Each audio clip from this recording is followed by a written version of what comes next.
ay salo-salo ako kasama-sama sa sarili. Pero bago tayo magsimula, magpapakilala muna ako. Siyempre ako si Ma'am Daniel Palmario.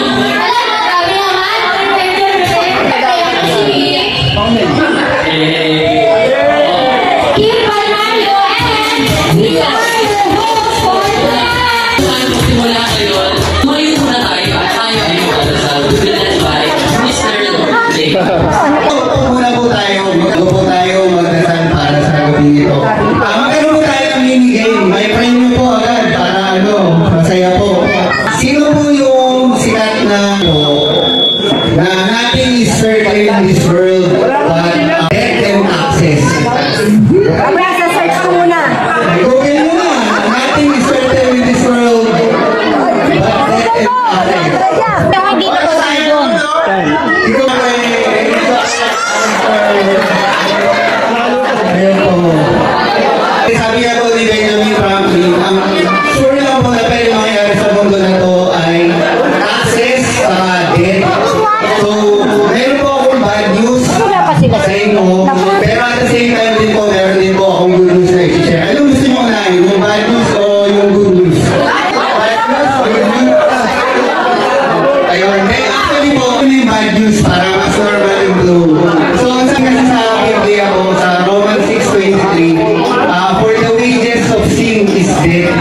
So, siya po, nagkakasiyahan tayo, pero lahat po tayo dito, death po yung pupuntahan natin. Habang dito po tayo sa mundo po na ito. So, sino naman po yung gusto magsabi ng kahulugan ng wages? Sabi kasi diba, for the wages of sin is death. Kaya po, kabayaran. Ayun. Perfect kabayaran. Ito po yung kabayaran mo. Kaya ako po siya nasabi na bad news. Kasi po, sabi ko, for the wages of sin is death. Meaning, pag may ginawa ka, hindi ka nagawa ka, diba? May kabayaran ka. Pag may business ka, may kabayaran, may kapalit. So, ganun din po yung kasalanan. At kung may kasalanan po tayo, may kabayaran yun po.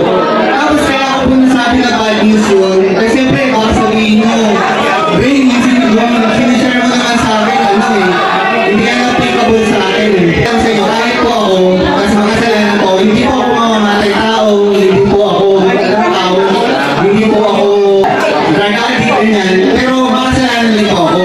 So bad news siya kasi, ibig sabihin, lahat po tayo makasalanan. So the wages of sin is death. So lahat po tayo may hanggang kamatayan. Pero ang maganda po dito, may good news po tayo.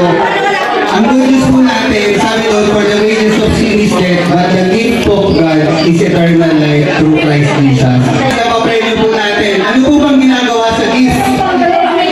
Mga dito, ang tanong na po, ano po ang ginagawa sa gift? Siyempre, binuksan! Bago nyo buksan? Tatagapin mo muna!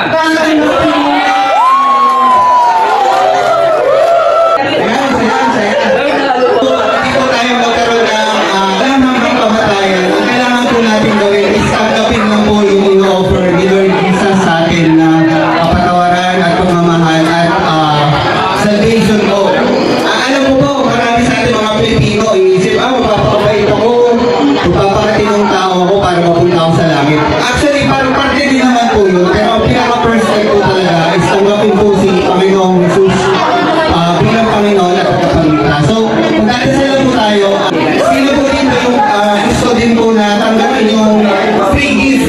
Iba po pag-gift regalo, hindi natin kailangan bayaran lang, kailangan lang po natin tanggapin. So, kapag tinanggap po natin ang salvation po ni Lord Jesus, purple po yan, kahit ano po mangyari sa atin, mamaya, o naman sana, di ba? Maliligtas po kayo. So, yun na po yung gusto ko pong i-share na magandang balita po.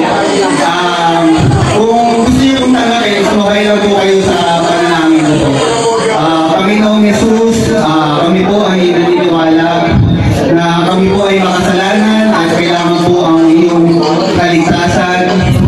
Naniniwala po kami, Panginoong Jesus, na dumating pa po. Kaya po kami nagsiselebrate ng Pasko dahil kayo namatay, Panginoon, para sa amin. namin dumating ako sa lupa, Lord, para iligtas kami at kailangan na po namin talupin ang inyong kaligtasan. Panginoon, tinatanggap ka po namin sa mga mahal namin kapamilya, Panginoon. Nawa po lahat po ay tumanggap sa inyong pagmamahal, sa inyong kaligtasan at ituring kayo bilang Panginoon at tagapagligtas. Salamat po, Panginoon. Ngayong magbabagong taon, Panginoon, kayo po ang magbigay sa amin ng kalakasan at tulungan niyo po kami magkaroon ng bagong buhay. Salamat po sa pag-ibig at sa pagpapatuloy ng aming programa, Panginoon. Kayo po ang bumabay sa bawat isa. Kayo po ang magbigay po ng proteksyon at ang mag-guide sa aming mga host. Kayo po ang mag-bless ng aming pagsasaluhan ng pagkain, Panginoon. Salamat po. Ingatan niyo ang bawat isa, Panginoon. Sa pangalan ni Jesus. Amen. Amen. Okay, let's have fun! Pagdala-dala niyo yung bagay, upo kayo. Okay? Pag hindi kayo, pag naubusan kayo ng upuan, ano ibig sabihin nun? Ayaw na kayo.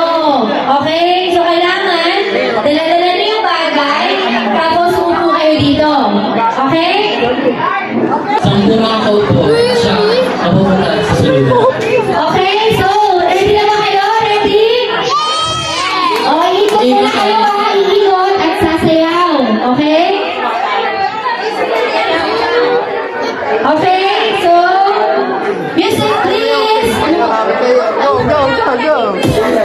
Ikot, sayaw, ikot.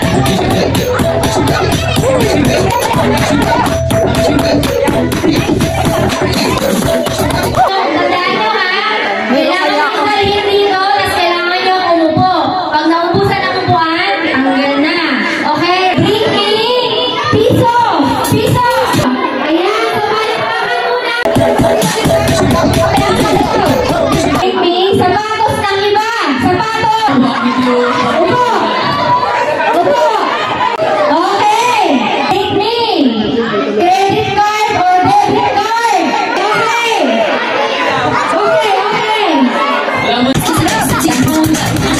Bring me dancing tito or tita.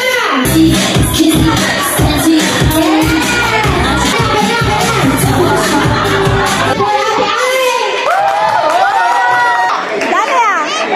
Palakpakan for tita Sally. Sino ba ang unang table na kakain? Meron tayong hinandang ruleta. Ruleta ng kapalaran. Pipigay for Amado family.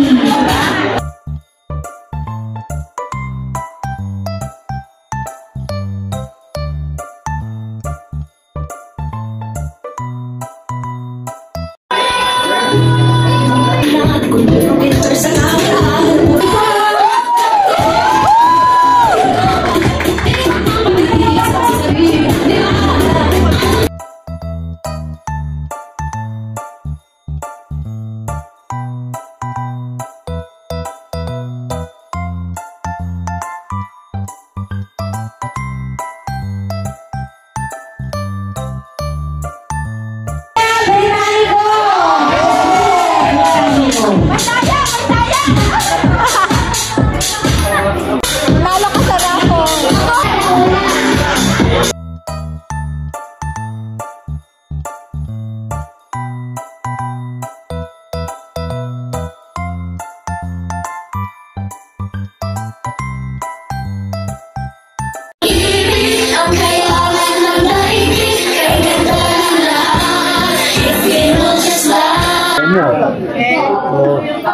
Aso.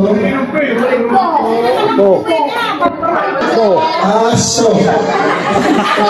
Apo. Adobo. Adobong. Baboy.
At sana, muli nating ulit-ulitin taon-taon. Huwag tayong magsasawa.